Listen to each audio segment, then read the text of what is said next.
ওয়াশিংটনের হোয়াইট হাউসের ওভাল অফিসে ডোনাল্ড ট্রাম্প আর জেলেনস্কির মধ্যে যে ঘটনা ঘটেছে এটা তো এখন সবাই জানে। তো এই ঘটনার প্রেক্ষিতে এই যে রাশিয়ার যে বর্তমানে তাদের যে সিকিউরিটি কাউন্সিলের যে ডেপুটি প্রধান আর কি, দিমিত্রি মেদভেদেভ, যিনি নাকি আগে এই রাশিয়ার প্রধানমন্ত্রী এবং প্রেসিডেন্টও ছিলেন, দুর্দান্ত একটা টুইট করছে। একেবারে এত ইনসাল্টিং টুইট কেউ করতে পারে এটাই আমার কল্পনাতে ছিল না। তো সে লিখছে কি, the insolent pig finally got a proper slap down in the Oval Office and Donald Trump is right. The Kiev regime is gambling with World War III. এখানে এই যে দিমিত্রি মেদভেদেভ কি বলছে যে উদ্ধত শুয়োরটা অবশেষে ওভাল অফিসে একটা থাপ্পড় খেয়েছে, তাকে একেবারে শুয়োর আখ্যায়িত করছে, বুঝছেন। তারপরে এটা বলছে যে ডোনাল্ড ট্রাম্প একেবারে 100% রাইট, কারণ এই জেলেনস্কি সে কিন্তু ওই তৃতীয় বিশ্বযুদ্ধ নিয়ে জুয়া খেলছে। অর্থাৎ সে চাচ্ছে তৃতীয় বিশ্বযুদ্ধ যেন বাধে, তারপরে পারমাণবিক যুদ্ধ শুরু হোক এবং গোটা মানব জাতি যাতে ধ্বংস হয়ে যায়, এটাই। এবং আমিও নিশ্চিতভাবে এটাই মনে করি যে এই ইউক্রেনের যুদ্ধটাই ছিল বস্তুত গোটা মানব জাতির জন্য একটা ভীষণ অশনি সংকেত এবং প্রচণ্ড রকম একটা আতঙ্কের বিষয়। এনি টাইম কিন্তু এটা তৃতীয় বিশ্বযুদ্ধের দিকে মন নিতে পারত। বরং ভ্লাদিমির পুতিন অনেক সংযম দেখিয়েছে এবং এই যুদ্ধে এই রাশিয়ার ব্যাপক সৈন্য কিন্তু মারা গেছে। এত সৈন্য মারা যাওয়ার পরেও যে ভ্লাদিমির পুতিন এখনও যে সংযম সহকারে এই পারমাণবিক বোমাটাও মেরে বসে নাই, এই যে ইউরোপের বিভিন্ন দেশে, বিশেষ করে ইংল্যান্ডে এবং জার্মানি এবং ফ্রান্সে, এটা কিন্তু যথেষ্ট বিস্ময়কর। কিন্তু যদি ইউক্রেন এই ন্যাটোভুক্ত দেশের সাপোর্টে এবং তাদের অস্ত্রপাতি দিয়ে রাশিয়ার অনেক ভিতরে ঢুকে যেত, ঘটনা কিন্তু সেরকমই হতো। সম্ভবত ন্যাটোভুক্ত দেশগুলা এই জেলেনস্কিকে আগে বলছে যে যুদ্ধ যাই করো, রাশিয়ার ভিতরে খুব বেশি ঢুকো না। যদিও অবশেষে ওই কুরস্ক অঞ্চলে কিছুটা ঢুকছিল, তো সেখান থেকে রাশিয়ার সৈন্য আবার তাদেরকে পশ্চাদপসরণ করছে। কিন্তু আমি যে জিনিসটা আসলে ফোকাস করতে চাই সেটা হলো এই জেলেনস্কি, এই লোকটা আসলেই একটা ভয়ঙ্কর রকমভাবে জোকার টাইপের। রিয়ালিটির মধ্যে সে নাই, সে কল্পনার জগতে বাস করছে। সে এখনও স্বপ্ন দেখে রাশিয়াকে সে পরাস্ত করবে, ন্যাটোতে ঢুকবে, ইউরোপীয় ইউনিয়নে ঢুকবে এবং এই রাশিয়াকে এক হাত দেখে দিবে। এবং আসলে স্বপ্ন দেখে যে রাশিয়া বরং জেলেনস্কির কাছে আত্মসমর্পণ করছে, এই ধরনের চিন্তাভাবনা করে। অর্থাৎ সে রিয়ালিটির মধ্যে নেই এবং তাকে এরকম অবস্থা নিয়ে আসছে কিন্তু বস্তুত এই আমেরিকাই, ওই আগে জো বাইডেন এবং একই সঙ্গে যে এই ইউরোপীয় ইউনিয়নের বিভিন্ন নেতা, যেমন এই যে মনে করেন যে ব্রিটেন, তারপরে জার্মানি, তারপরে ফ্রান্সেরাই। এখন এটা তো নিশ্চিত বলা যায় যে হোয়াইট হাউসে যে ঘটনা ঘটলো এরপরে তো জেলেনস্কি অর্থাৎ ইউক্রেনকে তো আর আমেরিকা সাহায্য টাহায্য তো আর দিবেই না, বরং যা দিয়েছে এগুলো বন্ধ করবে, তাই না? এখন এ ধরনের কি কোনো সম্ভাবনা আছে? যদিও উস্কানি দিচ্ছে ওই যে ইউরোপীয় দেশগুলো, যেমন ব্রিটেনের প্রধানমন্ত্রী, তারপরে ওই যে কেয়ার স্টারমার, তারপরে জার্মানির নতুন যে চ্যান্সেলর হয়েছে এই কয়দিন আগে, সেও ইউক্রেনের পাশে আছে। তারপরে ওদিকে ওই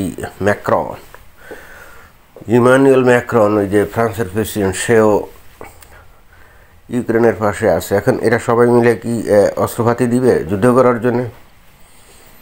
রিয়ালিটিতে যদি থাকে আর মাথায় যদি ন্যূনতম কমন সেন্স থাকে তাহলে দেওয়ার কথা না। কারণ আমেরিকা যখন অনুপস্থিত থাকবে এখানে, তখন রাশিয়া আগের থেকে অনেক বেশি ভয়ঙ্কর রূপে পাল্টা আক্রমণ করবে। এবং এমনকি হয়তো এরকম করে বসতে পারে যে এইবার খালি ইউক্রেন না, ওই যে ফ্রান্স, তারপরে তারপরে ওই যে ব্রিটেন, তারপরে জার্মানিকে আক্রমণ করে বসতে পারে। এবং সেটাও কিন্তু ওয়ান কাইন্ড অফ ওই থার্ড ওয়ার্ল্ড ওয়ারের মতো। অর্থাৎ যখনই সেই ঘটনা ঘটবে তখন হয়তো একটা পর্যায়ে এই আমেরিকাকেও হয়তো এই যুদ্ধে অংশ নিতে হতে পারে। তখন যেহেতু ন্যাটো তো আর ভেঙে যায় নাই, স্বাভাবিকভাবে এই ইউরোপীয়দের পক্ষে হয়তো আমেরিকাকে লড়তে হতে পারে, অথবা নিউট্রাল থাকলো, কোনো পক্ষেই গেল না। অর্থাৎ দ্বিতীয় বিশ্বযুদ্ধের যে সংখ্যা সেটা যে এখনও কমে গেছে তা কিন্তু না, তবে এগুলো নির্ভর করে যে ইউরোপীয় বিভিন্ন দেশের নেতাদের উপরে। আমার ধারণা এত পাগলামি, এত বোকামি তারা করবে না, যেখানে ডোনাল্ড ট্রাম্প অর্থাৎ আমেরিকা ভয়ঙ্কর রকমভাবে এখন তাদের এগেনস্টে। কেন এগেনস্টে সেটাও কিন্তু একেবারে খুব পরিষ্কার। আমেরিকার ছত্র ছায়ায় থেকে এই ইউরোপীয় দেশের নেতাগুলো সারা দুনিয়ায় ছড়ি ঘোরায় আর নিজেদেরকে সভ্যতার ধারক বাহক মনে করে। চিন্তা করে দেখেন যে এই ইউরোপীয় এই বিভিন্ন দেশগুলো মানব সভ্যতার জন্যে জ্ঞান বিজ্ঞান, প্রযুক্তি, তারপরে দর্শন সাহিত্য অনেক অবদান রাখছে ঠিকই, but at the same time এরা মানব সভ্যতার জন্য অনেক ভয়ঙ্কর ঘটনাও ঘটিয়েছে। যেমন প্রথম বিশ্বযুদ্ধ কে বাধাইছিল? জার্মানি। দ্বিতীয় বিশ্বযুদ্ধ কে বাধাইছিল? জার্মানি, তাই না? এরাই বাধাইছিল। আর প্রত্যেকটা যুদ্ধেই কিন্তু এই যে রাশিয়া কিন্তু মিত্রপক্ষে ছিল, অর্থাৎ জার্মানির বিরুদ্ধে লড়াই করছিল। এবং বিস্ময়করভাবে এই জার্মানির পতন ঘটছিল কিন্তু অবশেষে রাশিয়াতে। প্রথম বিশ্বযুদ্ধেও কিন্তু এই রাশিয়ার সাথে যুদ্ধ করতে যেয়েই কিন্তু জার্মানির পরাজয় ঘটে, আর দ্বিতীয় বিশ্বযুদ্ধেও কিন্তু একই ঘটনা ঘটে। অথচ এই জার্মানির হিটলার এই 1 সেপ্টেম্বর 1939 সালে কী করলো? হঠাৎ করে কথা নেই বার্তা নেই পোল্যান্ডে আক্রমণ করে বসলো। এবং তার আগে এই জার্মানি কী করছিল? এই রাশিয়ার সাথে একটা অনাক্রমণ চুক্তি করছিল, অর্থাৎ রাশিয়ার সাথে কোনো আক্রমণ হবে না, রাশিয়াকে কেউ আক্রমণ করবে না, বা রাশিয়া জার্মানিকে আক্রমণ করবে না। তখন এই জার্মানি একতরফাভাবে ওই যে পশ্চিম ইউরোপীয় দেশগুলোর উপরে আক্রমণ শুরু করে দেয়। কিন্তু এই জার্মানি কিন্তু কথা রাখেনি। 1941 সালে এসে কথা নেই বার্তা নেই ধম করে কিন্তু রাশিয়ার উপরে আক্রমণ করে বসে। এবং এর ফলাফল আমরা দেখি, প্রথম দিকে রাশিয়ার বিপুল ক্ষয়ক্ষতি হয়, রাশিয়ার অনেক ভিতরে চলে যায়। কিন্তু তারপরে যখন শীতকাল আসে তখন শুরু হয় আসল খেলা, এবং জার্মানি ভয়ঙ্কর রকমভাবে সেখানে ক্ষতিগ্রস্ত হয়, তার শক্তি ক্ষয় হয়ে যায়, এবং অবশেষে কিন্তু ওই আত্মসমর্পণ করতে বাধ্য হয়। তো প্রতিবারই কিন্তু রাশিয়া ছিল এই ইউরোপীয়দের কিন্তু উদ্ধারকারী দেশ। এরপরেও পশ্চিম ইউরোপীয় দেশগুলোতে এই রাশিয়া নিয়ে ভয়ঙ্কর রকম মিথ্যা প্রোপাগান্ডা, একেবারে ভয়ঙ্কর রকম। এই রাশিয়া আজ পর্যন্ত ইউরোপের কোনো দেশে গিয়ে আক্রমণ করে দখলমখল করতে যায় নাই। শুধুমাত্র ওই যে রাশিয়া ভেঙে যাওয়ার পর আগে যে ইউএসএসআর ছিল, তো সেই ইউএসএসআর যে মানে আগে যে সোভিয়েত রাশিয়া ছিল, তা 1991 সালে যখন ভেঙে ছোটো ছোটো অনেক দেশ হয়ে গেল না, তখন স্বাভাবিকভাবে রাশিয়া তো এটাই মনে করবে যে আমার দেশই তো এগুলো ছিল, তো এরা গিয়ে যদি সরাসরি এখন আমার বিরুদ্ধে চলে যায় তাহলে তো বিপদ। এই জন্যে জর্জিয়ায় একসময় এই ধরনের ঘটনা ঘটার কারণে সেখানে তারা সামরিক আগ্রাসন চালাইছিল। আর যখন ওয়ারশো প্যাক্ট ছিল তখন তো সমাজতান্ত্রিক একটা দেশ ছিল, তখন এই রাশিয়া কিন্তু ওই সমাজতান্ত্রিক দেশের মধ্যে বিভিন্ন দেশে যে গণ্ডগোল গ্যাঞ্জাম হতো তখন সেখানে হস্তক্ষেপ করত। But as a whole Russia অ্যাগ্রেশনের জন্য কোনো দেশ দখলের উদ্দেশ্যে কখনো কাউকে আক্রমণ করে নাই, বরং করছে ইংল্যান্ড, বরং করছে জার্মানি, বরং করছে ফ্রান্স, এরাই, রাশিয়া কিন্তু না। অথচ এই ইউরোপে এই রাশিয়া নিয়ে ভয়ঙ্কর রকমভাবে নেতিবাচক প্রোপাগান্ডা। আর এই বিশেষ করে দ্বিতীয় বিশ্বযুদ্ধের পরে এই আমেরিকার দ্বারা এই ইউরোপীয় দেশগুলো কিন্তু পুনরুদ্ধার হয়। বিশেষ করে আমেরিকার সে মার্শাল প্ল্যান, যেটা তারা 1948 সালে করছিল, এবং 3-4 বছর ধরে বিলিয়ন বিলিয়ন ডলার তারা এই পশ্চিম ইউরোপীয় দেশগুলোকে দিয়ে তাদেরকে আবার পুনর্গঠন করে। এবং এরপরে ন্যাটো গঠিত হওয়ার পরে এই আমেরিকাই সর্বদাই কিন্তু বিপুল পয়সা কড়ি খরচ করে এই ইউরোপীয় দেশগুলোকে নিরাপত্তা দিয়ে আসার। এই ইউরোপ কী করছে, সারা দিন রাত বসে বসে খালি রাশিয়ার বিরুদ্ধে গীবত করে। এখন এই ইউক্রেন রাষ্ট্রটা একসময় তো রাশিয়ার অংশ ছিল, তো রাশিয়ার অংশ হওয়ার ফলে এখন ঘটনা হচ্ছে যে রাশিয়া বলছে যে তোমরা ওখানে এই ইউক্রেন তোমরা এই ন্যাটোতে যোগ দিতে পারবে না। খেয়াল করে দেখেন, অনেকে বলছে যে এখানে ইউক্রেন তার নিরাপত্তার গ্যারান্টি চাইছিল, তো এই নিরাপত্তার গ্যারান্টি না দিলে রাশিয়াকে কিভাবে বিশ্বাস করা যাবে 2 দিন পরে যে আবারও আক্রমণ করবে। কথা হচ্ছে তোর গ্যারান্টি কে দেবে রে? জ্ঞানদাম তো তুই লাগাইছিস, তাই না? এই জেলেনস্কি লাগাইছে না? ওই যে 2014 সালে যখন ওই ইয়ানুকোভিচ তাকে এই আমেরিকায় কিন্তু এই বাংলাদেশের মতো এইরকম একটা সবুজ বিপ্লবের দ্বারা নাকি লাল বিপ্লব, তাকে কিন্তু দেশ ছাড়া করছিল। এবং এরপরেই কিন্তু এই ফিল্ডে আসে, এই জেলেনস্কি ফিল্ডে আসে এবং সে বিপুল বিজয়ে প্রেসিডেন্ট হয়, ঠিকই আছে। কিন্তু এসেই সে তো রাশিয়ার নিরাপত্তা বিঘ্নিত করার জন্যে, এবং তখন আমেরিকার যে শাসক জো বাইডেন, তাদের প্ররোচনা এবং ইউরোপের অন্যান্য দেশের প্ররোচনায় তারা কী করবে, ওই ইউক্রেন কী করবে, ন্যাটোতে যোগ দিবে। তা সেটা রাশিয়ার জন্য নিরাপত্তা সমস্যা না? তা রাশিয়া সেটা মেনে নিবে নাকি? একসময় পরাশক্তি ছিল, এখনও পরাশক্তি, তো সেটা মেনে নিবে না। আর তা বাদে এই যে এই জেলেনস্কি বারবার বলছে যে তার দেশের নিরাপত্তার গ্যারান্টি কী? আরে $500 বিলিয়ন এই যে এই রেয়ার আর্থ মিনারেলসের যে চুক্তি করতে চাচ্ছিল, তো সেখানে আমেরিকা গিয়ে তাহলে তাদের স্বার্থ পাহারা দেওয়ার জন্য সেখানে সৈন্য ডিপ্লয় করতো না? অর্থাৎ সেখানে ওই যে খনির যে বিষয়টা যেটা নিয়ে চুক্তি হওয়ার কথা ছিল, তো সেখানে আমেরিকার ইন্টারেস্ট ছিল না। তো আমেরিকার ইন্টারেস্টে যদি ইউক্রেনে থেকে থাকে, তাহলে সেখানে কি রাশিয়া বা অন্য কেউ ইউক্রেনে আক্রমণ করলে আমেরিকা চুপ করে থাকতো নাকি? না।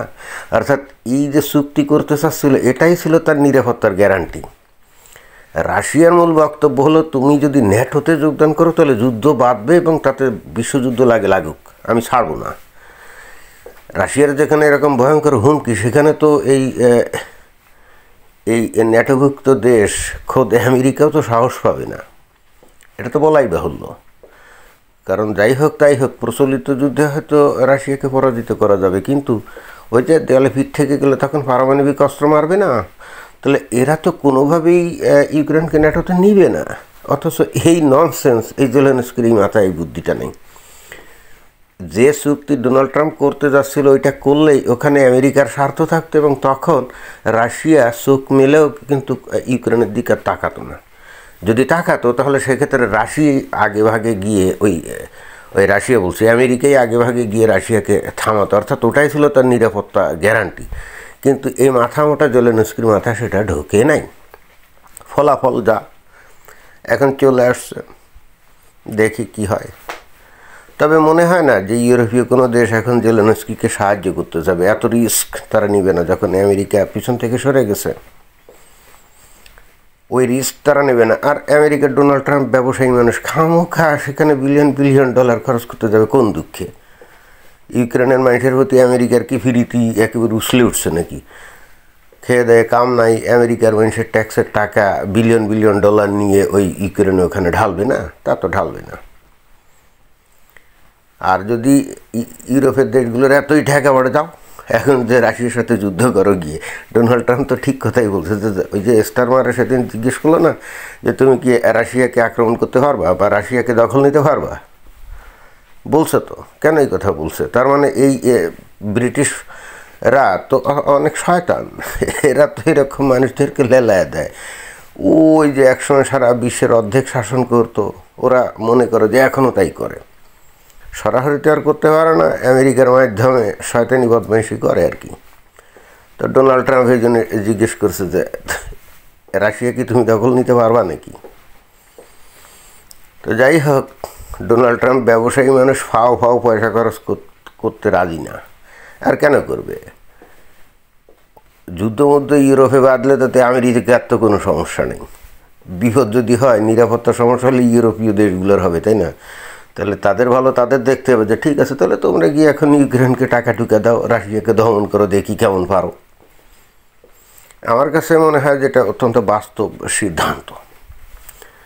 একটা দেশের প্রধানমন্ত্রী বা প্রেসিডেন্ট যদি এই ধরনের উন্মাদ টাইপের লোক হয়, সেই দেশের ভাগ্য বা এই ধরনের মানে কি বলা যায়, মানে একটা দেশের প্রধানমন্ত্রী অথবা সরকার প্রধান, সে যদি এরকম কল্পনার জগতে বাস করে এবং একগুয়ে গোয়ার হয় এবং যদি বাস্তব দৃষ্টিভঙ্গি সম্পন্ন না হয়, তাহলে সেই দেশের ভাগ্য যে কত খারাপ হতে পারে তার এক উজ্জ্বল নমুনা হলো ইউক্রেন। আমাদের বাংলাদেশটা অনেকটা এরকম খপ্পরে পড়ছে। ওই যে বর্তমানে অন্তর্বর্তীকালীন সরকারের আমলে নাকি পাকিস্তানে এসে নানা রকম বুদ্ধি পরামর্শ দিচ্ছে, পাকিস্তানে মিলিটারি নাকি এসে অনেক প্ল্যান পায় তারা দিচ্ছে, তাই না? বাংলাদেশের মানুষের এই ইউক্রেনের ঘটনা থেকে শেখা উচিত। আজকে ইউক্রেনের এই পরিস্থিতি কিন্তু আমেরিকার কারণে, বুঝতে হবে। ডোনাল্ড ট্রাম্পের আগের সরকারের অর্থাৎ বাইডেনের প্ররোচনার কারণে এটা হয়েছে। আর প্রকৃত বিপদ যখন, এখন কিন্তু আমেরিকা সটকে পড়ছে, বুঝছেন? তো ওই বাংলাদেশকেও এরকম বিপদে ফেলার জন্য পাকিস্তান কিন্তু সুযোগ বুঝে ঢুকছে। আমি জানি না আসলে ঢুকছে কিনা, যেটা নাকি পারস্পরিক খবর শুনি তাতে নাকি ঢুকছে। উদ্দেশ্য কি? ভারতের সাথে একটা জ্ঞানজাম লাগিয়ে, যুদ্ধ লাগিয়ে দিয়ে বাংলাদেশের অবস্থা ছেঁড়া বেড়া করা হলো তাদের মূল লক্ষ্য। আমি জানি না বাংলাদেশের মানুষ এটা বোঝে কি না, কারণ বাংলাদেশের মানুষ তো এখন ধর্মান্ধতার কারণে অনেকটাই উগ্র এবং একরোখা। তারা তো সারাক্ষণ ভারতের বিরুদ্ধে জিহাদ করার জন্য রেডি, তাই না? মনে হয় ভবিষ্যতে কোনো একদিন তাদের সেই মানে স্বপ্ন পূরণ হবে, অর্থাৎ জিহাদ করার সুযোগ পাবে। সম্ভবত ভারত কোনো না কোনো একদিন এই সুযোগটা দিবে। তো যাই হোক, মূল বক্তব্য হচ্ছে আমরা তো আসলে যুদ্ধ কেউ চাই না, তবে সেটা হতে গেলে বাস্তব দৃষ্টিভঙ্গি সম্পন্ন হতে হবে, তাই না? কল্পনার জগতে বা ইউটোপিয়ান একটা কিংডমে যদি আমি বসবাস করি, তাহলে অনেক এলোমেলো ঘটনা ঘটতে পারে, ধ্বংস হয়ে যেতে পারে, তাই না? তো এটাই ছিল বক্তব্য। ধন্যবাদ।